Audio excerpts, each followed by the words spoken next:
Hello दोस्त, आज के वीडियो ज्वाइनिंग के बाद प्रोसेस जो सब लोगों का डिमांड रहता है म्यूचुअल ट्रांसफ़र। लेकिन जैसे ही म्यूचुअल ट्रांसफ़र की बात आती है तो प्रश्न नंबर 7 सामने आएगा कि ऑन रिक्वेस्ट ट्रांसफ़र क्यों नहीं ले सकते, म्यूचुअल ट्रांसफ़र ही क्यों। तो देखिए, म्यूचुअल ट्रांसफ़र के लिए कोई टाइम लिमिट अभी तक नहीं है, बाद में क्या होगा मुझे नहीं पता। लेकिन ऑन रिक्वेस्ट के लिए ट्रांसफ़र के लिए पहले 5 साल हुआ करता था, अब 10 साल हो गया है। यानी डिफरेंस ये है कि 10 साल इंतज़ार कर लेगा लोग तो फिर आगे की जॉब भी कंटिन्यूअस कर लेगा। तो ऑन रिक्वेस्ट ट्रांसफ़र के लिए टाइम बहुत लंबा हो गया है, इसलिए म्यूचुअल ट्रांसफ़र का इम्पोर्टेंट बढ़ गया है। बाकी 6 प्रश्न अभी भी हैं, इसके बारे में बात करेंगे यहाँ पे कि जूनियर का सीनियर के साथ ट्रांसफ़र हो सकता है या नहीं हो सकता है, कोई इशू नहीं है। इशू ये है कि सीनियर का हमेशा लॉस होगा और सीनियर के यहाँ पे जब जूनियर जाएंगे तो वहाँ पे किस स्थान पे सीनियरिटी में रखा जाएगा, ये एक मामला है। उसके बाद यूआर और ओबीसी ईडब्ल्यूएस के साथ हो सकते हैं या नहीं हो सकते हैं। जिनको जल्दी है उनके लिए, बाकी डिटेल में हम समझेंगे आगे। उसके बाद एससी एसटी से भी स्पेशल कंडीशन में हो सकता है, नॉर्मल कंडीशन में नहीं, जो जनरली अप्रूव होगा तभी होगा। उसके बाद जोन, डिवीजन और यूनिट में कौन सा ट्रांसफ़र आसान है। तो देखिए, जोन वाला सबसे डिफ़िकल्ट होता है, डिवीजन थोड़ा इजी होता है और यूनिट में ट्रांसफ़र और इजी होता है।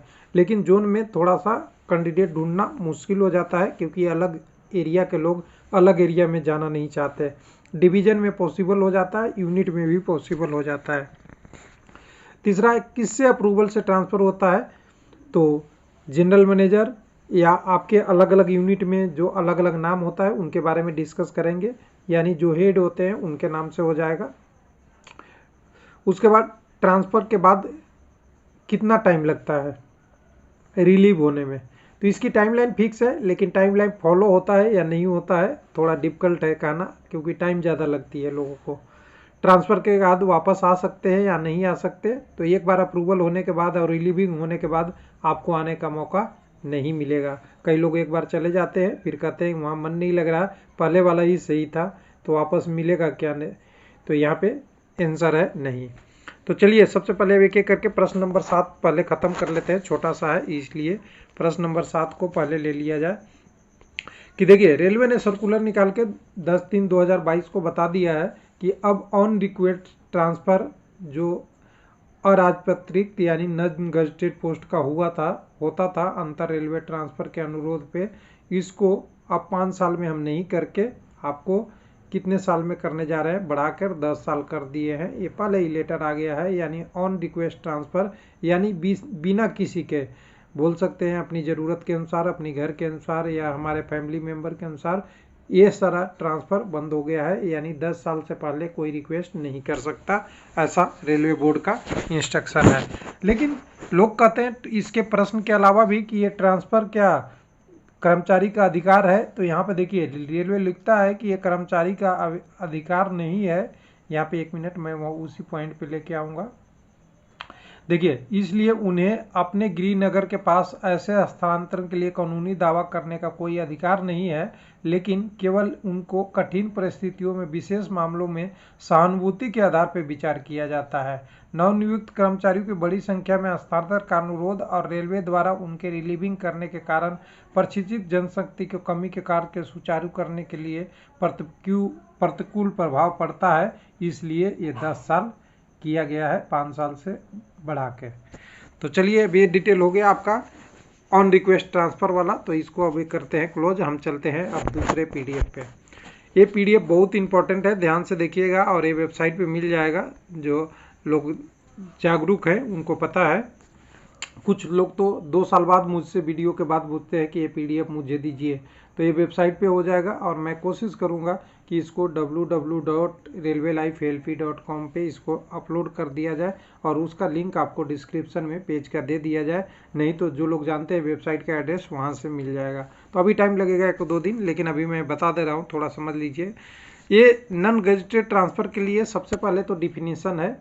तो डिफिनीसन में आपको एक रेलवे से यानी दूसरे रेलवे यानी अपनी जोन से दूसरे जोन के लिए ट्रांसफ़र, डिवीज़न से डिवीज़न ट्रांसफ़र और एक यूनिट से दूसरे यूनिट, जैसे वर्कशॉप से दूसरे यूनिट में जाने के ट्रांसफ़र, ये सारा डिफिनेशन इस अंदर में आते हैं। रेलवे एम्प्लाई के परमानेंट सर्विस में म्यूचुअल ट्रांसफ़र या म्यूचुअल एक्सचेंज बेसिस ट्रांसफ़र के लिस्ट में ये आते हैं। इसका परिभाषा हो गया। दूसरा पावर किसका है, तो पावर 3 जगह का अलग अलग है। अगर कोई हेड क्वार्टर में है तो वहाँ पे जनरल मैनेजर, अगर वर्कशॉप में है CWM, और अगर आप नॉर्मल कहीं डिवीजन में है तो DRM का पावर में आता है। तो ये भी प्रश्न आपका आंसर कवर हो जाएगा। उसके बाद assignment of seniority on transfer और म्यूचुअल एक्सचेंज बेसिस, अगर कोई जूनियर और सीनियर में ट्रांसफ़र हो रहा है तब कैसे असाइन होगा, इसके बारे में बोला गया है। तो पहला है कोडल प्रोविजन। कोडल प्रोविजन में कहता है कि अगर 2 employee given to place seniority vacate in junior employee, the junior on the joining is a new unit allowed to retain former seniority and shall be placed into the seniority below the position of the having and seniority। यानी अगर मैं कह दूँ सीधा सा, एक senior और एक जूनियर दोनों में ट्रांसफ़र हो रहा है तो सीनियर को हो रहा है लॉस और जूनियर को हो रहा है बेनिफिट। ये ट्रांसफ़र में यानी जूनियर वाले कैंडिडेट को बेनिफिट ये हो रहा है कि जो पहले वाला कैंडिडेट है, जैसे मान लीजिए एक जगह 5 एम्प्लाई थे, 5 एम्प्लाई में सीनियर वाला एम्प्लाई तीसरे नंबर पे थे सीनियरिटी में, तो जूनियर वाला आ जाएगा वो सीनियर नंबर तीसरे नंबर पे, लेकिन सीनियर वाला जब जूनियर वाला पे जाएगा तो वो आएगा अपने बॉटम लिस्ट में, यानी वहाँ के यूनिट के नीचे की तरफ, क्योंकि ये जूनियर था तो जूनियर वाला को स्थान वो पहले रखेगा। तो चलिए यहाँ पे हो जाएगा जूनियर के जगह पे जूनियर और सीनियर के जगह पे सीनियर, मेरिट लिस्ट में बेसिक पे में कोई अंतर नहीं पड़ेगा। उसके बाद आपका है दूसरा एक और है इसी में, railway servant transfer to mutual exchange 1 cadre to division office to corresponding cadre to another division office shall be retain their seniority basis of the date of the promotion of grade of take be seniority of railway servant with is they have is exchange what is ever do is lower, यानी दोनों में से जो lower होगा उसके आधार पे उसको seniority मिलेगा। तो ये भी एक डिफिकल्टी कंडीशन है, सीनियर के लिए ही यहाँ भी लॉस होता है। उसके बाद है आपका क्रॉसपॉन्डिंग कैडर। अगर क्रॉसपॉन्डिंग कैडर में है तो चौथा रूल कहता है उसी के बारे में कि अगर the general manager of zonal railway themselves is a lower authority whose में power of the delegation may be decide whether the combination candidate of 2 employee seeking mutual transfer दोनों में से मानते हैं तो वहाँ के जनरल मैनेजर या उनके नीचे जो भी अथॉरिटी हैं जिनको ऑथोराइज किया गया है काम के लिए वो डिसाइड करेंगे आगे के प्रोसेस के लिए। चौथा कंडीशन ये कहा जाता है कि एक बार अगर ट्रांसफ़र हो गया तो no back tracking once mutual exchange agreed, अगर आपकी म्यूचुअल एक्सेप्ट हो जाती है फॉरवर्ड हो जाती है उसके बाद नो, अगर दोबारा आप आने चाहें तो आपके लिए रास्ता हो जाता है बंद, यानी आप दूसरे फिर से म्यूचुअल वही करके उसी कैंडिडेट से वहीं आप नहीं आ सकते हैं। हालांकि आप फ्रेश एप्लीकेशन दे सकते हैं, लेकिन फ्रेश एप्लीकेशन का कोई रूल हमें नहीं मिला कि कितनी बार दे सकते हैं। कुछ लोग पूछते हैं कि मैं कितनी बार म्यूचुअल 2 बार दूँ, 3 बार, 4 बार दूँ, तो मैं बोलो जितना अप्लाई करना है अप्लाई करते रहिए, अगर अप्रूवल हो गया तो सही बात है, लेकिन एक म्यूचुअल तो मिलता नहीं है, तो यहाँ पे 2-3 मिलने का तो टाइम ही लग जाएगा, हो सकता है नौकरी रिटायरमेंट के नज़दीक हो जाए। उसके बाद आया आपका कम्युनिटी रिलेशन। एक कम्युनिटी रिस्ट्रिक्शन बहुत मायने रखता है। कोर्ट के ऑर्डर के अनुसार से है कि SC/ST के साथ नहीं किया जाए, लेकिन रेलवे इसमें अपना व्यू देता है कि अगर हम ऐसा करेंगे ST/ST से डिसाइड करेंगे, अगर ऐसा तो इस सीट को हम बैलेंस रखेंगे और बैलेंस रखने के साथ साथ उन RRC में SC/ST के लिए अप्रूवल करेंगे। लेकिन इसके साथ भी कहा जाता है कि अगर कोई पोस्ट चेंज हो जाएगा यानी SC/ST की सीट कम हो जाएगी, शॉर्टफॉल हो जाएगा, तो नेक्स्ट रिक्रूटमेंट में उसको कंसीडर कर लिया जाएगा डायरेक्ट रिक्रूटमेंट कोटा पे।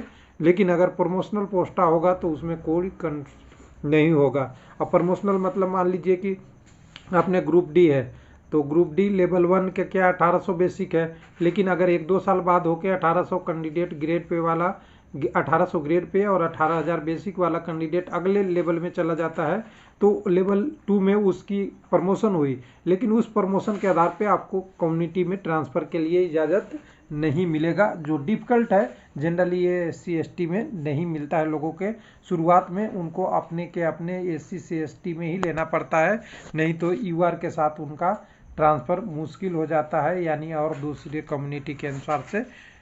उसके बाद और भी है, इसी में कंडीशन लिखा हुआ है कि वेदर, देखिए apply your belonging employee is OBC, और अब यहाँ पे ईडब्ल्यूएस भी लग जाएगा। जब ये रूल आया था उस समय ईडब्ल्यूएस का जिक्र नहीं था, उसमें कहा जाएगा कि अगर वो ऐसा करता है तो उनको अप्लाई रिस्ट्रिक्शन नहीं है कि वो किसी के साथ अप्लाई कर सकते हैं, जैसे यूआर के साथ और ईडब्ल्यूएस वाले यूआर के साथ इनके लिए अप्लाई है। लेकिन इनके साथ भी कुछ कंडीशन लगाया गया है, उस कंडीशन को थोड़ा ध्यान से देखिएगा, डायरेक्ट नहीं होता। यानी सबसे बढ़िया है कि अगर आप ओबीसी के हैं तो ओबीसी के कैंडिडेट ढूंढिए, अपनी सेम बेसिक का ढूंढिए, सबसे बढ़िया बेटर है, दोनों के लिए सेम के सेम पोजीशन मिलती है। लेकिन अगर नहीं मिल पा रहा है, यूआर के साथ करना है तो कंडीशन फॉलो करना पड़ेगा और कंडीशन को आपको फिल करना पड़ेगा। वो कंडीशन यहाँ पे दिया हुआ है कि there is a no reservation for post for filling for promotion of OBC, the in term of general should be included OBC also. In other words,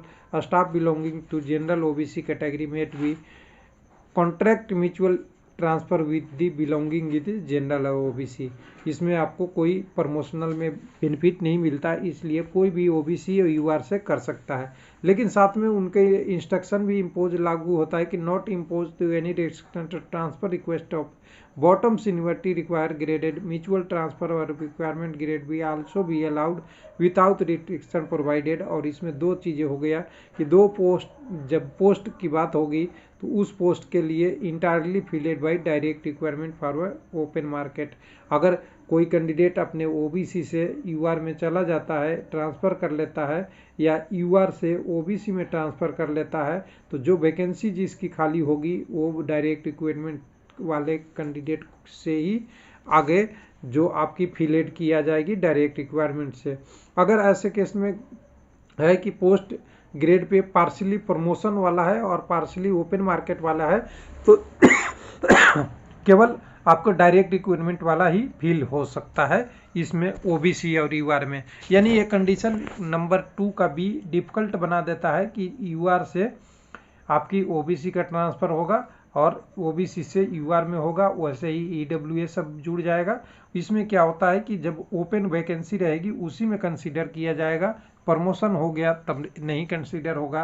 वैसे ही जैसे एसी एसटी कम्युनिटी के लिए डिफ़िकल्ट था, वैसे ही यहाँ भी डिफ़िकल्ट आ जाती है। यानी ओपन मार्केट से, यानी डायरेक्ट रिक्वायरमेंट आपकी ग्रुप डी वाली है तो आपके लिए तो ईजी है। उसके बाद आपका अगला है कि क्या क्या डॉक्यूमेंट देना होता है। तो ये सारे सवाल जो हमने लिए थे उसमें आपको आंसर मिल गया होगा, जितने जितने लिए हुए होंगे, कि कितनी बार ट्रांसफ़र ले सकते हैं, किससे ट्रांसफ़र ले सकते हैं, रिलेटिव के बाद वापस आ सकते हैं, नहीं आ सकते हैं। अब बच गया है रिलीविंग के पास टाइम और डॉक्यूमेंट क्या क्या चाहिए उसके बारे में। तो सबसे पहले आपको यहाँ पे देखना होगा कि इंटर डिवीजन या इंटर जोन या कोई भी ट्रांसफ़र लेते हैं तो एप्लीकेशन तो आपको देना ही होगा। उसके बाद आपको कॉपी सूट भी, पासपोर्ट साइज फ़ोटो, ये सब तो प्रक्रिया है, ये सबको मिल जाएगा आपको। ये सारे 8-10 कागजात है। उसके बाद आपको सारा प्रोसेस लिखा हुआ है कि कौन कैसे करेगा, दोनों एम्प्लॉय का सिग्नेचर होगा, दोनों अपने अपने ऑफिस से अप्रूवल लेंगे। उसके बाद आगे के लिए गेजेटेड अकाउंट ऑफिसर के पास भेजेंगे और आगे की प्रोसेस करते रहेंगे। मतलब ये सारा प्रोसेस है, ये आप PDF लेके पढ़ सकते हैं। और उसके बाद जब आपकी रिलीविंग की बारी आती है तो हमने एक वीडियो में एक पॉइंट आपको डाला था कि कितने टाइम में आपको रिलीविंग मिल जाएगा ट्रांसफ़र के बाद। तो देखिए ये बहुत सबसे डिफ़िकल्ट सवाल है। पहले तो आपको म्यूचुअल ट्रांसफ़र के लिए किसी को ढूंढना है, ढूंढने के बाद आगे बढ़ गए तो प्रोसेस के लिए अप्रूवल लेना है।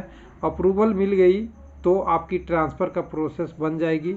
लेकिन प्रोसेस बनने के बाद जब तक आपको रिलीविंग नहीं मिलता है तब तक आपको जहाँ पे है वहीं जॉब करते रहना पड़ता है और ये डिफ़िकल्ट होती है ये टाइम काटना। तो देखिए अभी यहाँ पे जब रिलीविंग हो गई तो आप इसको थोड़ा सा समझिएगा, बहुत डिफ़िकल्टी है यहाँ पे। पहले तो आपको देखा जाता है कि बहुत सारी चीज़ें रिलीविंग में टाइम मिल जाता है। यहाँ हालांकि लिखा हुआ है कि 1 वीक के बाद जैसे ही सब कुछ प्रोसेस हो जाती है तो एनओसी प्रोवाइड किया जाएगा। लेकिन हमने तो देखा है 1-1 ईयर 2-2 ईयर से लोगों का रिलीविंग पेंडिंग में पड़ा रहता है। लेकिन पॉजिटिव होके हमें लगता है 15 दिन तक आपको, अगर आपको कोई दिक्कत नहीं है, जूनियर पोस्ट पे हैं आप, आप पे वर्क पे डिपेंडेंसी कम है तो आपको जल्दी से मिल जाएगा। उसके बाद आपका कह रहा है ग्रुप डी के बारे में, ग्रुप डी वाले 18 वाले हैं, तो इनमें कोई ज़्यादा कैडर का रिस्ट्रिक्शन नहीं है। जो फ्रेश ज्वाइनिंग किए हैं कैंडिडेट को उसके लिए लिखा हुआ है कि इस पर आपको जॉब ट्रेनिंग वगैरह के ज़्यादा इशू नहीं पड़ता है, इसलिए आपको जल्दी से विदाउट, यहाँ देखिए, without subject to the fulfil of the prescribe medical standard, क्या क्या लिखा हुआ है इसको आपको करके आपको करस्पॉन्डिंग कैडर के लिए रिलीविंग कर दिया जाएगा, ऐसा है। लेकिन म्यूचुअल ट्रांसफर इन रिवर्सल तो पहले ही हमने बात कर लिया था कि बैकलॉकिंग और रिवर्सल परमिट नहीं है, इसको आप ध्यान दीजिएगा। It is has been decided mutual transfer between the two differences but not the seeking the mutual express give you an right and undertaking is reservation वगैरह वगैरह, यानी नॉट इन इमीडिएट ग्रेड वगैरह वगैरह सब कुछ है, यानी आपको बैक ट्रैकिंग नहीं होगा, ऐसा लिखा हुआ है। अब इसके बाद आती है वही model timeline for dealing of mutual transfer case. पहले तो कोई भी कैंडिडेट है एप्लीकेशन लगाएगा, तो एप्लीकेशन आप मान लीजिए कि आपने ग्रुप डी में है तो आपके जो सुपरवाइजर होंगे वहाँ प्रोसेस, आपकी सुपरवाइजरी और पर्सनल डिपार्टमेंट के लिए जो प्रोसेस होगी इसको फॉरवर्ड करने के लिए 10 दिन का टाइम दिया हुआ है। जब एम्प्लॉय दोनों अपने अपने साइन करके अपने अपने ऑफिस में जमा कर देंगे दोनों का साइन कॉपी, तो उनको आपको 10 दिन में आगे बढ़ाने का टाइमलाइन दिया है, यानी 10 दिन तक उनको डिसीजन लेने का टाइम दिया है। जनरली ये फॉलो हो सकता है, बहुत ईजी है, बहुत दिक्कत नहीं है, लेकिन कई बार जब पहले से ही डिफ़िकल्ट होता है, कोई कैंडिडेट ऐसा होता है जो वहाँ काम के लिए इम्पोर्टेंट होता है, उसको जल्दी नहीं छोड़ा जाता है। उसके बाद दूसरा है forwarding to divisional personal department के लिए है। डिविजनल ये कंट्रोलिंग पोस्ट के लिए आपको बताया जा रहा है। बाकी CWS चीफ वर्कशॉप मैनेजर की बात हो रहा है, वैसे ही जनरल मैनेजर आपका हेड क्वार्टर के लिए होंगे।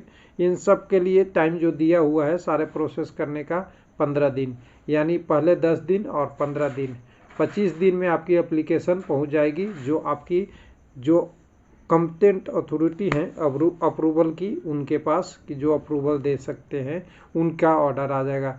उसके बाद जब उनकी एप्लीकेशन हो जाएगी तो HQ पर्सनल यानी आपकी HR डिपार्टमेंट या हेड क्वार्टर को 15 दिन में पहुंचाना है जोनल यूनिट को, यानी 15, 15, 30 और 10, 40 दिन में आपकी प्रोसेस हेड क्वार्टर तक पहुंच जाएगी। उसके बाद दोनों एक्सेप्टेंस का कन्वे का जो मैसेज पास करना है वो 10 दिन में, 50 दिन में। उसके बाद आपकी इशू ऑफ ट्रांसफ़र ऑर्डर 10 दिन यानी 60 दिन, यानी 60 डे आपको कितना बोलते हैं, सीधा 2 मंथ। 2 मंथ में आपकी प्रोसेस ट्रांसफ़र ऑर्डर इशू हो जाएगा। लेकिन उसके बाद जो अगला है वो है डिस्पाच, LPC और सर्विस रिकॉर्ड वगैरह वगैरह, एक यूनिट से दूसरे यूनिट जाएगा, वो 15 दिन का टाइम दिया है, यानी हो गए 75 दिन। यानी 75 दिन में आपकी प्रोसेस रिलीविंग तक हो जानी चाहिए, लेकिन जनरली ये प्रोसेस होती नहीं है। लेकिन हाँ, जिनकी जल्दी जल्दी प्रोसेस होती है उनकी 75 दिन में ये प्रोसेस हो जाता है। बाकी टेक्निकल असिस्टेंट वगैरह वगैरह के लिए जो बोला गया है वो आपको आगे की बात है, ये जो होगा वो सॉफ्टवेयर रजिस्टर वगैरह मेंटेन करने का है।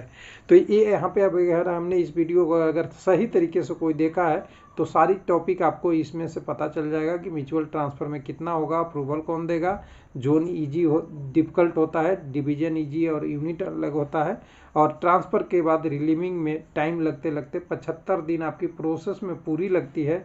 रिलीविंग में टाइम दिया हुआ है 15 दिन, जिसमें फाइल ट्रांसफ़र वगैरह सब कुछ का है, लेकिन ये 15 दिन में जनरली होता नहीं है। थैंक यू, धन्यवाद।